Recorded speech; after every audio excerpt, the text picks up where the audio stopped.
افغان سرزمین پاکستان کے خلاف استعمال ہو رہی ہے۔ وزیر اطلاعات عطاء اللہ تارڑ کی علماء کے ہمراہ پریس کانفرنس کہا کہ دہشت گردوں کو دوبارہ آباد کرنے کی پالیسی کا خمیازہ آج بھگت رہی ہے۔ دہشت گردی کی واپسی کے پیچھے پی ٹی آئی کی پالیسی تھی۔ دہشت گردوں کا کوئی مذہب نہیں، خود کش حملے کے صورت کاروں تک پہنچ گئے ہیں، ذمہ داروں کا تعین کر دیا گیا ہے، کفر کردار تک پہنچایا جائے گا۔ دہشت گردوں کا مقصد صرف انتشار پھیلانا ہے، دہشت گردوں کا جڑ سے خاتمہ کر کے ہی دم لیں گے، ان کے لیے زمین تنگ کر دیں گے۔ دہشت گردی کا واقعہ سیکیورٹی فیلر نہیں، سیفٹی سٹی فورینسک لیبس اور انٹیلیجنس نظام مکمل طور پر فعال ہیں۔ سیکیورٹی فورسز کے پاس مہارت بھی ہے، تجربہ بھی اور عزم بھی۔ 5 گنا بڑے دشمن کو 2 گھنٹے میں گھٹنوں پر لے آئے، پوری دنیا نے دیکھا۔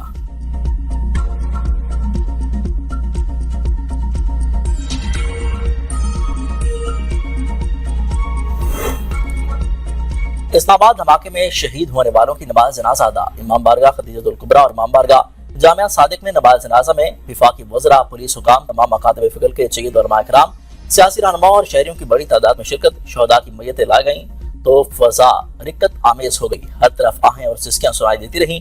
سوگوار اپنے جذبات پر قابو نہ رکھ سکے۔ اپوزیشن لیڈر سینٹ علامہ راجہ ناصر عباس نے کہا کہ دہشت گردی پھیلانے والوں ہمیشہ ناکام ہوں گے، ظلم کے خلاف ہمیں اکٹھے ہونا ہوگا۔ مسجد میں نماز جمعہ کے دوران خودکش حملے کا ایک اور زخمی شہید، مجموعی تعداد 33 ہو گئی، 161 افراد زخمی، 9 کی حالت تشویشناک۔ اسلام آباد خودکش حملے کا داعش افغانی ماسٹر مائنڈ، 4 صورتکار نوشہرہ اور پشاور سے گرفتار۔ پشاور کے محلہ قاضیاں کا رہائشی 25 سالہ خودکش حملہ آور یاسر افغانستان سے تربیت یافتہ نکلا۔ حملے کی منصوبہ بندی، تربیت اور ذہن سازی افغانستان میں داعش نے کی۔ ابتدائی تحقیقات کے مطابق دھماکے میں 4 کلو گرام بارودی مواد اور باربیلنگ کا استعمال کیا گیا۔ خودکش بمبار حملے کے لیے پبلک ٹرانسپورٹ پر آیا، پہلے پستول سے 2 گارڈز پر 6 فائر کیے۔ دہشت گرد سیکیورٹی گارڈ کی گولی سے پھٹا۔ شواہد جمع کرنے کے لیے نیشنل فورینسک ایجنسی اور نادرا کی مدد حاصل کر لی گئی۔ خودکش بمبار 1.5 سال سے غائب رہا، گھر والوں سے کبھی بھی فون پر بات ہوئی۔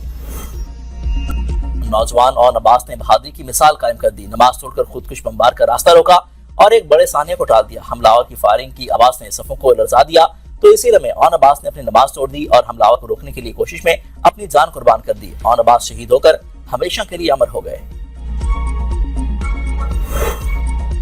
ملیشیا کے وزیر اعظم کا اسلام آباد میں حملے پر اظہار افسوس۔ انوار ابراہیم نے کہا کہ مذہبی مقامات پر حملے انسانیت کے خلاف سنگین جرم ہے۔ ایکس پر جاری پوسٹ میں لکھا کہ ملیشیا دکھ کی اس کڑی میں پاکستانی عوام کے ساتھ کھڑا ہے۔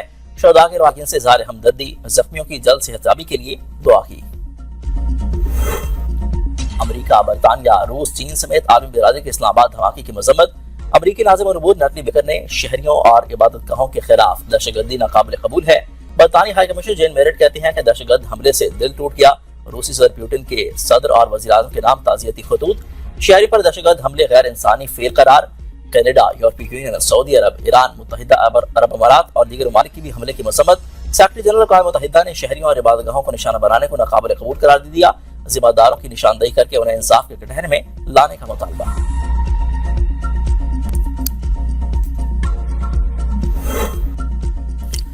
روس اور ایران کے سفیروں کے اسلام آباد میں مسجد پر دہشت گرد حملے کی مذمت۔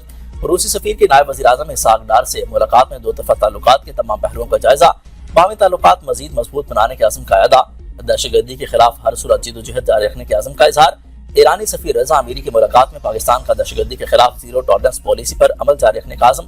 نائب وزیر اعظم اسحاق ڈار کو آذربائیجان کے وزیر خارجہ کا ٹیلی فون، اسلام آباد دھماکے پر اظہار تعزیت کیا۔ سپریم کورٹ میں بانی پی ٹی آئی سے متعلق 13 مختلف مقدمات سماعت کے لیے مقرر۔ سماعت کے لیے 2 رکنی بینچ تشکیل۔ چیف جسٹس آیا آفریدی اور جسٹس شاہد بلال پر مشتمل 2 رکنی بینچ 9 فروری کو سماعت کرے گا۔ رجسٹرار آفس نے فریقین اور وکلاء کو نوٹسز جاری کر دیے۔ بانی پی ٹی آئی کے خلاف توشہ خانہ فوجداری کیس کی سماعت بھی 9 فروری کو ہوگی۔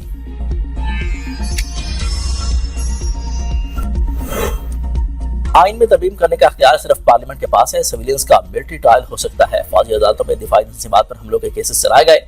وزیر قانون اعظم نے تارٹا تقریب سے خطاب، کہا کہ لاپتہ افراد کے حوالے سے کمیشن بنایا گیا۔ مسنگ پرسنز کا ایشو پاکستان نہیں دیگر ممالک میں بھی ہے۔ دہشت گردی کے واقعات میں ہلاک افراد میں اکثر مسنگ پرسنز ہوتے ہیں۔ اختلاف کا مطلب لڑائی نہیں بلکہ مہذب معاشرے کا حسن ہے۔ سوشل میڈیا پر توہین مذہب روکنے کے لیے حکومت نے بہت کام کیا۔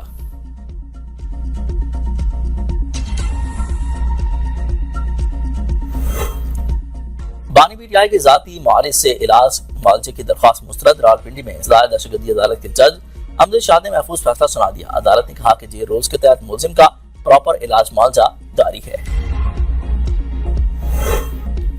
حکومت کا بجلی کے بنیادی ٹیرف میں کمی اور فکس چارجز میں رد و بدل کا فیصلہ۔ پاور ڈویژن نے کابینہ کی منظوری کے بعد درخواست نیپرا میں جمع کرا دی۔ ماہانہ 300 اور 700 یونٹ سے زیادہ بجلی استعمال کرنے والے گھریلو صارفین کے لیے بجلی سستی کرنے کی تجویز۔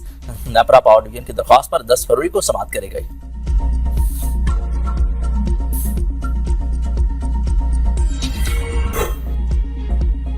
سوات میں کالام سنو فیسٹیول کا باقاعدہ افتتاح۔ برف باری میں سنو، کبڈی، اسکیئنگ، رسا کشی اور پتنگ بازی کے دلچسپ مقابلے۔ ملک بھر سے سیاحوں کی بڑی تعداد کالام پہنچ گئی۔ فیسٹیول سے سردیوں کی سیاحت کو نئی زندگی مل گئی۔ ملک کے بالائی علاقوں میں ایک بار پھر بارش اور برف باری۔ باوسر ٹاپ، ناگا پربت اور پھوٹوگا ٹاپ پر سفید موتیوں کی برسات۔